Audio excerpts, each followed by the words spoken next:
In this video, I'm going to be showing that for many macro subjects, it's important to try to get as low a viewpoint as you can to obtain the best results. So in this video, it's another fungi video, and I've come to a local wood not too far away from me. It's actually the 5th of December today, and I'm amazed that there's still plenty of fungi around here. But we haven't had a cold spell, so it hasn't killed a lot of moth. And wandering around here, and I've just come across a very nice group of fungi on the ground there, growing on that log. Not exactly sure what they are, but I think they might be velvet shank. So what I'll do is I'll, again, like in the last video, show two different approaches to actually photographing them. Because sometimes the normal shot is fine, but often as not, it's nice to actually show the underside of the fungi. If you can show the gills underneath, it can work really, really well. And I've had a good look at those.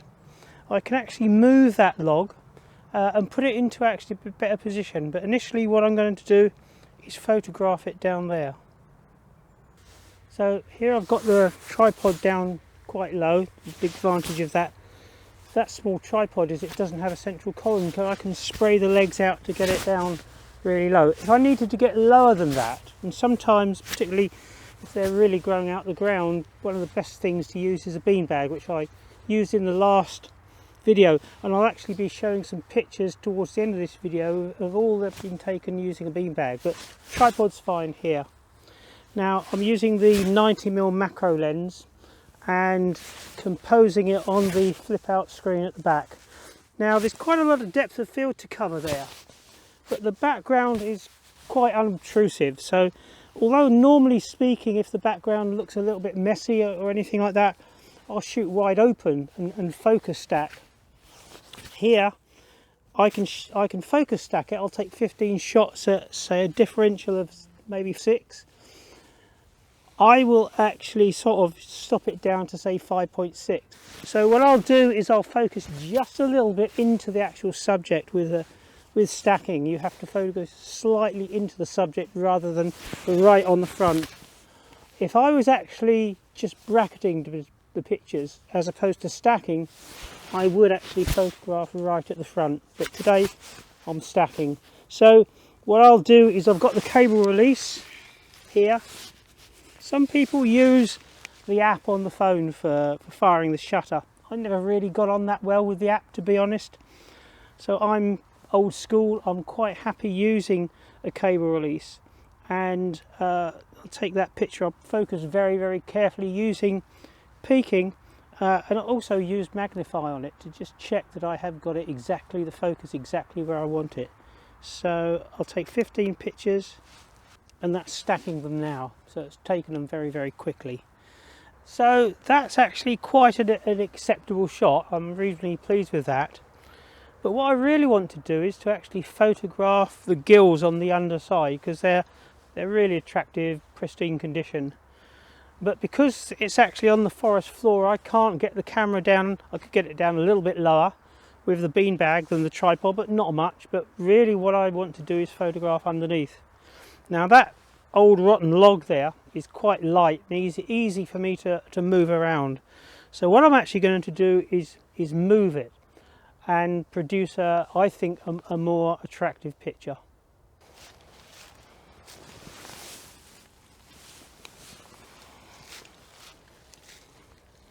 So here I'm just showing the underside of it there. So what I'm actually going to do is position it in, there's a crevice here in this tree, and if I can just wedge it there nicely, there. So here I'm getting a really nice background, because that background's a good 4 or 5 foot away from the actual fungi. So I don't need to actually shoot wide open at 3.5. I can shoot at 5.6 and I'm still going to get a very, very diffuse background. So I've framed it up, and again I'm using focus peaking to actually check the focus. And this will be 15 shots, because there's quite a bit of depth of field to cover there.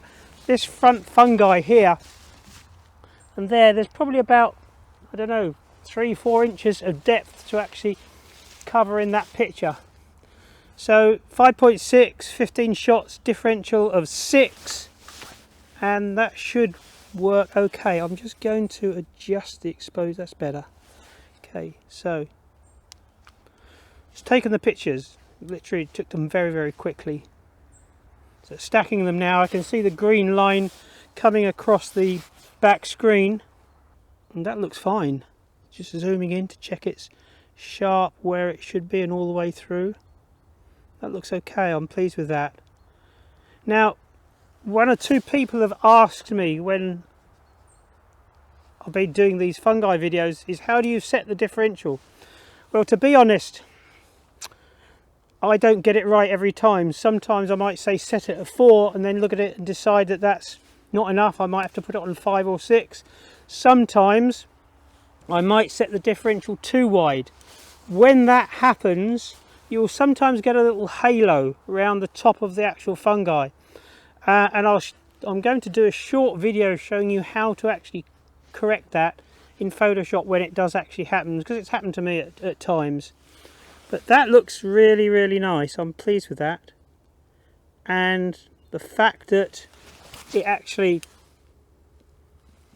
because I've actually sort of changed the position, I couldn't get that shot down there.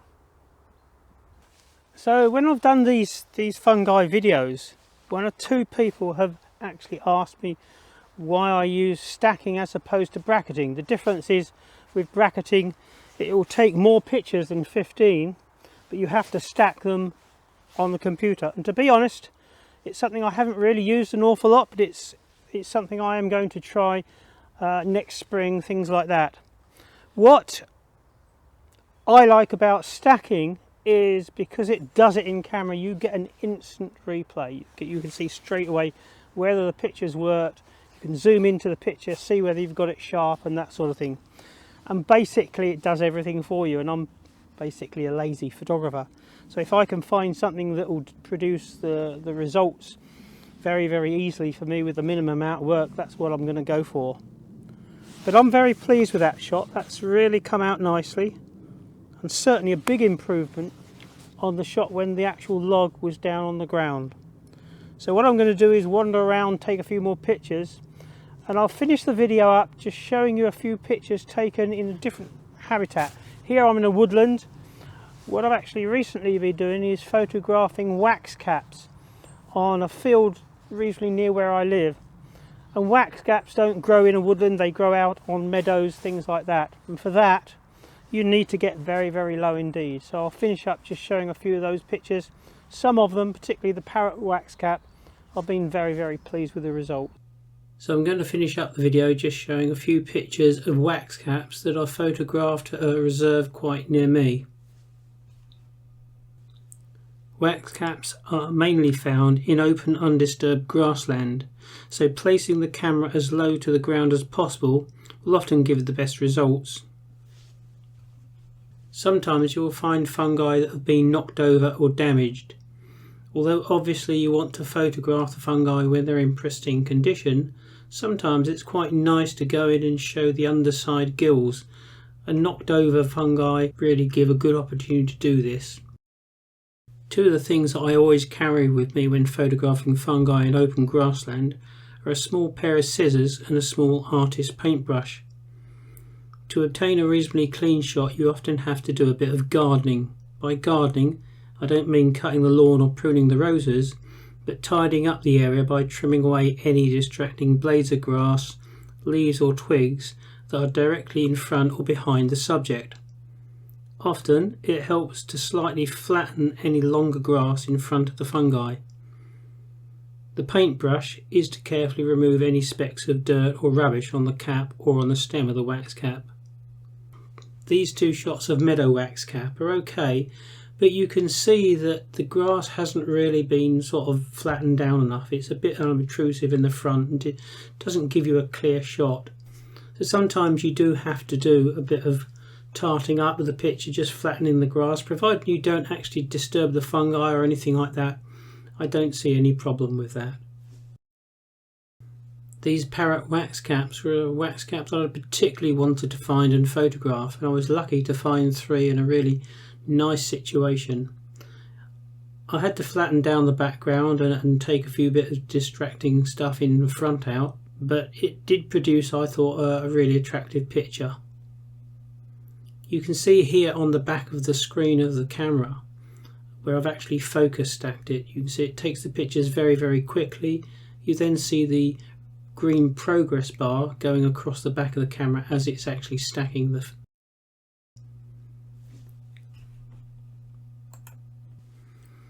This is Scarlet wax cap.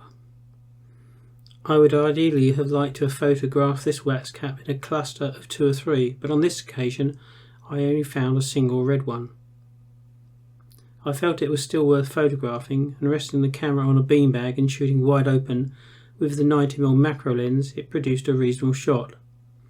By shooting wide open at f3.5 and stacking the image, this allowed me to get the fungi sharp but achieve a relatively diffused background.